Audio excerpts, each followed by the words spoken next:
Okay. I'm John White, and this is Maree, who I've been emailing with, who's from Australia. Right now we're sitting in Dallas for the National House Church Conference, and it was so fun to meet you face to face. Thank you. And you? And you've been doing CO2. So tell us about CO2. What is it? How'd you find out about it? All that kind of stuff. Since May 2009, I've been out of traditional church and I guess just hitting the internet to find out what do I do now. Yeah. And I think the first letter I might have written to you guys was just saying how I was really seeking the Lord about what I should be doing, and I kept saying, Lord, should I start something? What should I do? And the Lord kept saying to me, I'm building my church. And I go, okay, so that's good. What does that mean for me? Yeah. And I came across the Luke 10 site, and I had mentioned in my email to you that every time I went onto it, a voice in my head would say to me, what are you doing here? You're no church planter. What do you think you're doing? And I guess I looked around house to house websites and all those sort of things, and I got, captivated one day finding out about the Church of Two concept. And I thought, I'm just going to give this a go, because I was really earnestly wanting to hear God's voice and wanting to know what direction to go in my life. So I was just really praying one day and seeking the Lord, and he said to me, you hear well, just believe.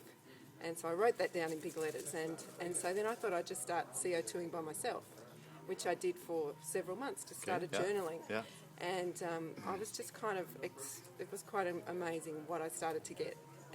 And God was actually speaking to you? Yes, he was. Amazing. And I think the thing that really occurred to me was he's always spoken to me, but I'd never really honoured it. I'd never really given it the preeminence in my life that it deserved. So,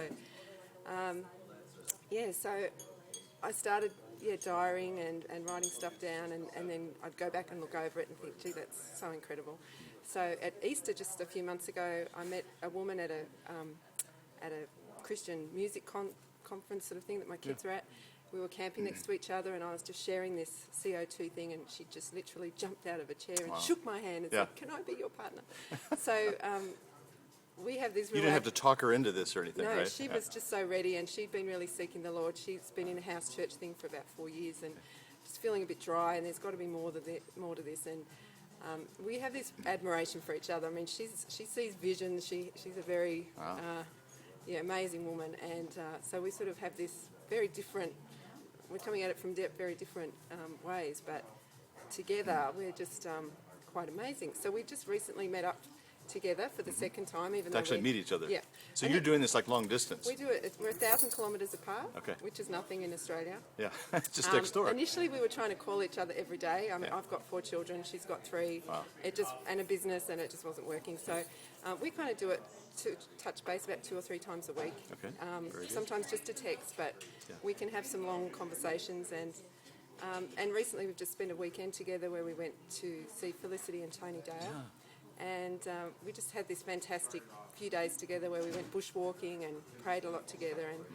And the Lord really, I guess it was our first experience of the Lord speaking to us together because we hadn't really CO2'd together. And I think we're both feeling like we've really come to a whole new launching pad.